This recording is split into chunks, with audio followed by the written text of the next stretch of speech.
प्रवासी मजदूर जो भारत और मैं कहूँगा राष्ट्र निर्माण में लगे हैं, उनके लिए राशन की सुविधा उपलब्ध करवाने के लिए ऐसे 8 करोड़ प्रवासी मजदूरों के लिए 3500 करोड़ रुपए का प्रावधान मोदी सरकार करवाने जा रही है।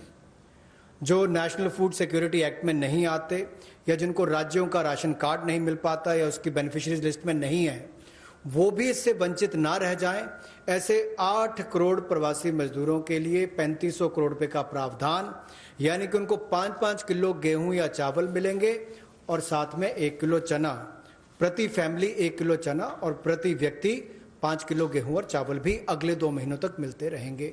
इसके लिए मोदी सरकार 3500 करोड़ रुपए का प्रावधान कर रही है। इसको लागू करने की जिम्मेदारी राज्य सरकारों की है। तो जो प्रवासी मजदूर था उसको सबसे बड़ा संकट आया है, लेकिन टेक्नोलॉजी के माध्यम से आने वाले समय में उनको कभी भगवान ना करे कोविड-19 जैसी स्थिति ना आए, लेकिन अगर कुछ भी होता है, स्थिति ना भी आए, वैसे भी चले, तब भी वो देश के किसी कोने में हो, वो कहीं पर भी अपने राशन कार्ड का इस्तेमाल कर सकें।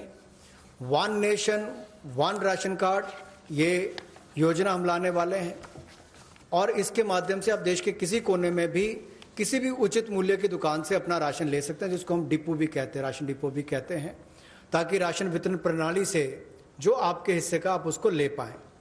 और इसका अगर देखा जाए तो आज तक टेक्नोलॉजी के उपयोग से, चाहे वो जनधन खाते हो, आधार नंबर हो, मोबाइल हो, इसके माध्यम से पारदर्शिता मोदी सरकार लेकर आई और लाखों करोड़ पिछले कुछ वर्षों में बचाया भी है और वापस गरीबों के उत्थान के लिए लगाया।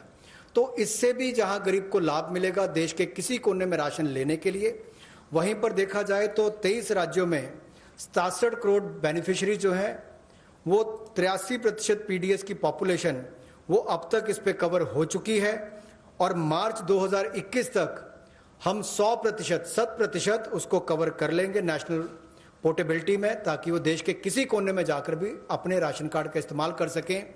ये अपने आप में क्रांतिकारी कदम गरीब मजदूर, प्रवासी मजदूर के लिए होगा कि वो देश के किसी भी कोने में जाकर अपने हक का राशन किसी भी राशन डिपो से ले सकता है।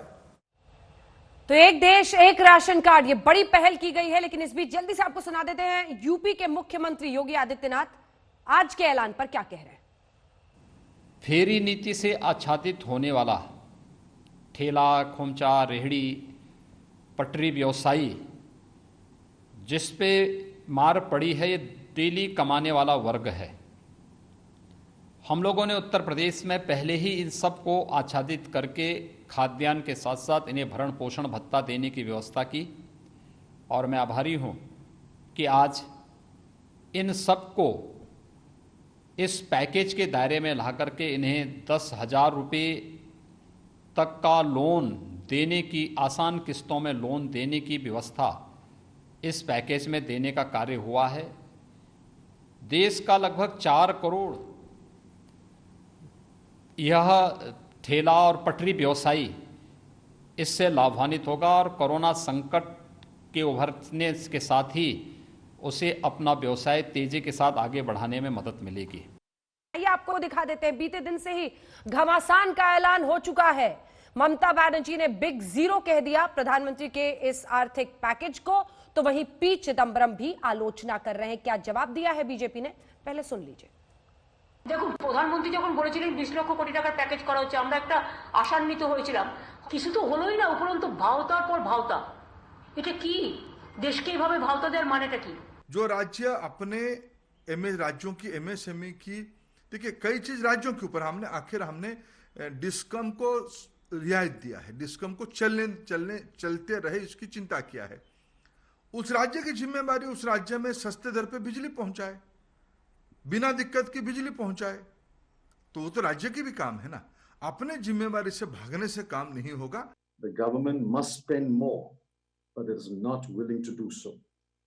The government must borrow more, but it is not willing to do so.